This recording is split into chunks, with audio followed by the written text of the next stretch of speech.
ஹதீஸ் 4. அல்லாஹுவின் தூதர் ஸல்லல்லாஹு அலைஹி வஸல்லம் அவர்கள் கூறினார்கள், நான் நடந்து போய் கொண்டிருக்கும் போது வானத்திலிருந்து ஒரு குரலை கேட்டு என் பார்வையை உயர்த்தி பார்த்தேன். அப்போது ஹிரா குகையில் என்னிடம் வந்த அதே வானவர் வானத்துக்கும் பூமிக்கும் இடையே ஒரு ஆசனத்தில் அமர்ந்திருக்க கண்டு அச்சமுற்றேன். வீட்டிற்கு திரும்பி வந்து ஹதீஜாவிடம் என்னை போர்த்துங்கள் என்றேன்.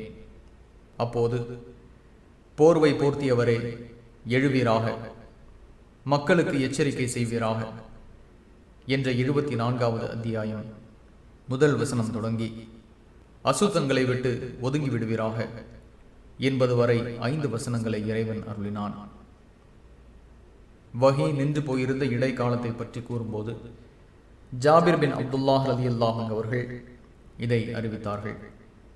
அவர் மேலும் அதன் பின் வஹி அடிக்கடி தொடர்ந்து வரலாயிற்று என்றும் கூறினார்கள்.